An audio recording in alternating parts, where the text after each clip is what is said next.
যাবেন না? বাড়িতে যাবো, টাকা নিতে যাইতে পারতাছি না এখনো। আসসালামু আলাইকুম, বাংলা 52 নিউজে আপনাদেরকে স্বাগতম। দর্শক, দেখতেই পাচ্ছেন বাইপাইল ডাচ বাংলা ব্যাংকের সামনে আমরা অবস্থান করতেছি এবং ব্যাংকে টাকা তোলার জন্য সাধারণ মানুষের ভিড়। গার্মেন্টস শ্রমিক থেকে শুরু করে যারা ডাচ বাংলা ব্যাংকে টাকা রেখেছে তারা এখন ভোগান্তির শিকার হচ্ছে। তাদের ধারণা কি দেশ থেকে কি টাকা নেই, টাকা কি শেষ হয়ে গেছে? প্রত্যেক মাসের 1 তারিখ থেকে 20 তারিখ পর্যন্ত কেন আমরা সঠিকভাবে টাকা উঠাতে পারি না, এবং আমরা যে আমাদেরকে কোম্পানি বেতন দেয় ঠিক টাইমে, কিন্তু আমরা সেই ঠিক টাইমে বেতনটা নিতে পারি না। আপনারা একটু দেখতেই পাচ্ছেন ওনারা ঈদে বাড়ি যাবে, অথচ কালকে থেকে টাকার জন্য বাড়ি যাইতে পারতেছে না।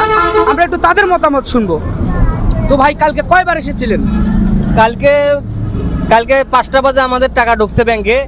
হ্যাঁ, 5টার পরের থেকে মনে করেন যে আমরা বিভিন্ন জায়গায় গেছি, বাইবেল গেছি, জামগড়া গেছি, নসিমপুর গেছি, আশুলিয়া, ঠিক আছে, তারপর এইদিকে নবীনগর, ঠিক আছে, তারপর পল্লী বিদ্যুৎ, কোনো জায়গায় টাকা নেই। তাহলে আমরা যে সারাটা মাস এত কষ্ট করে, ঠিক আছে, যে ইনকাম করলাম, আমাদের ঠিক সঠিক টাইমে আমরা টাকাটা পেলাম, কিন্তু ব্যাংকের মাধ্যমে আজকে ব্যাংকে কোনো টাকা নাই। তাহলে আমরা এই যে ভোগান্তি হচ্ছি, তাহলে কি আমরা কি ভাববো যে আসলে বাংলাদেশে কি টাকা নাই নাকি? এতগুলো বুথ, ঠিক আছে, একটু আগে আমরা থানার সামনে থেকে ঘুরে আসলাম, ওখানে 14টা বুথ, 14টা বুথের মধ্যে একটা বুথেও টাকা নেই। তাহলে 14টা বুথে যদি একটা বুথেও টাকা না থাকে, তাহলে আমরা এই যে ঈদে বাড়ি যাব, এখন পর্যন্ত আমরা বাড়ি যেতে পারতেছি না। বাড়িওয়ালা আমাদের ছাড়তেছে না যে তোমরা বাড়ি ভাড়া দিয়ে তারপর এখান থেকে চলে যাবা। যদি বাড়িওয়ালা মানতো তাহলে পরে আমরা দেশে চলে যেতাম, যে দেশে যা টাকা উঠাইতাম। কিন্তু বাড়িওয়ালা বলতেছে তোমরা ভাড়া না দিয়ে, দোকান বাকি না দিয়ে তোমরা কিভাবে বাড়িতে যাবা? তাহলে ভাই, আপনাকে আমরা আরো মানুষের কথা শুনবো। আপনারা কি সবাই এই একই ভোগান্তির শিকার? ভাই, আপনারা কয়বার এসেছেন? সকাল থেকে কালকে আসছি, আজকে আসছি, 2বার আসলাম। 2বার আসলেন? হ্যাঁ। তো বাড়িতে আমাকে যাইতে দিতেছে না, কোনো কিছু করতে পারতাছি না। আপনাদের অফিস থেকে ডাচ বাংলা ব্যাংকেই কেন দেয়, অন্য কোনো ব্যাংক নাই? কোনো ব্যাংকই নাই, এই ব্যাংক ছাড়াই কি আর কোনো জায়গায় ব্যাংক আছে আমাকে? তার মানে Dutch Bangla bank all Bangladesh ঘিরে রেখেছে। তাহলে সব জায়গায় ঘিরে দেখি ডাচ বাংলা ব্যাংক। আপা, আপনারা কোন সময় এসেছেন? আমি 1টা বাজে, রাতে 1টার দিকে ঘুরেন দিয়ে গেছি, 12টা 12:30 দিকে। তারপর পরে নাই। তো আপনারা ওই সেম কাহিনী? তো আমরা একটু আঙ্কেলের সঙ্গে শুনবো। উনি হচ্ছে আঙ্কেল, কটা থেকে টাকা নেই? রাত 11টা থেকে নেই। রাত 11টা থেকে। তো টাকা আসবে কোন সময়? এটা তো আমি সঠিক সংবাদ আমি জানি না, কখন গাড়ি আসে কখন আসে না, এই সংবাদ আমরা সিকিউরিটি গার্ডকে দেয় না। সিকিউরিটি গার্ডরে দেয় না? না। আপনি কি জানাইতে পারেন না ওনাদেরকে? না, কোনো জানাইতে পারি না। এই টাকার মেসেজ ওরা মেশিনে সব মেশিনে দেয়। তো এখানে আপনার তো কোনো দোষ নেই। আমার খালি দেখুন, ওনারা যে অভিযোগ করতেছে প্রত্যেক মাসে এই ধরনের সমস্যা। না, প্রত্যেক মাসে এটা হয়, 4-5 দিন মানুষের ঘুরে ঘুরি করে টাকা থাকে না। তো ধন্যবাদ আপনাকে। তো আপনারা দেখতেই পাচ্ছেন এখানে অনেক মানুষ। ডাচ বাংলা চান না? না, আমাকে হাতে স্যালারি হাতে দিই। আমরা প্রতি মাসে আমার বাবা অসুস্থ, টাকা করে আমার বাবারে দেই। হাতে চাই। আমরা আগে যেরকম হাতে পাইতাম আমরা এরকম হাতে চাই। আমরা আর কোনো ডাচ বাংলা চাই না, কারণ আমরা টাকা দেই আগের দিন, আমরা 3 দিন পরে টাকা পাই, আয়া গুরুর লাগে ব্যাংকে লাইন দিয়ে ঘন্টায় ঘন্টা দাঁড়াই থাকুন লাগে। আমরা এরকম আর চাই না। আমরা হাতের চাই, কারণ সারাদিন পরিশ্রম করে হাতের টাকা পাবো মাস শেষে, এটা আমাদের একটা মনের মধ্যে আনন্দ থাকে।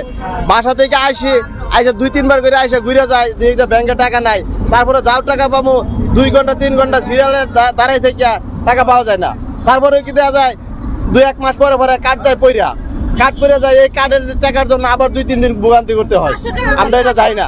আমরা শুধু চাই যে আমাদের হাতে স্যালারিটা দিক, এটা চাই। কয় টাকা কাটছে আপনার? 500 টাকা কাটছে। কাট বানালে 500 টাকা কাটে। কাট শুধু পড়ে যায়? হ্যাঁ, যদি একবারে বেলা 2বার দিলে কাট ফেলা যায়। কাট ফেলা যায়? হ্যাঁ। তো এই হচ্ছে ডাচ বাংলা ব্যাংকের আসলে বিভিন্ন সমস্যা। মানুষ বলতেছে যে একবারের জায়গায় যদি 2বার পিনকোড ভুল হয়ে যায়, নেট থাকে না, কাট পড়ে যায়, সেখানে আবার 500 টাকা গুনতে হয়।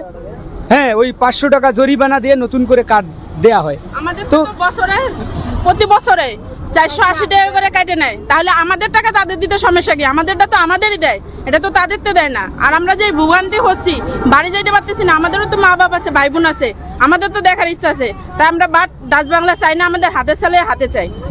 ধন্যবাদ আপনাকে। আপনারা দেখতেই পাচ্ছেন যে এখানে মানুষের কথা শুনতেছেন যে তারা ঈদে বাড়িতে যাইতে পারতেছে না এবং দেখতেই পাচ্ছেন সবাইকে এখানে আপনারা এই মুহূর্তে প্রায় শখানিক মানুষ কিন্তু এখানে রয়েছে। আপনারা দেখতে পাচ্ছেন যে সকলের একটাই দাবি যে আসলে আমরা টাকা পাচ্ছি না, আমরা বাড়ি যাব কিভাবে, এবং তাদের হয়েছে এই দাবিটা আসলে কে পূরণ করবে, যে মানুষ নিজের ফ্যামিলির মানুষের জন্য ঈদের কেনাকাটা করবে, এবং এভাবেই দাঁড়িয়ে রয়েছে একটা ব্যাংকের সামনে। আপনারা কিন্তু সকলেই দেখতে পাচ্ছেন যে আপনাদেরকে আমি দেখাচ্ছি যে ওনারা হচ্ছে সবাই এই ডাচ বাংলা ব্যাংকের টাকার জন্য দাঁড়িয়ে রয়েছে, এবং তারা হচ্ছে ভুক্তভোগী।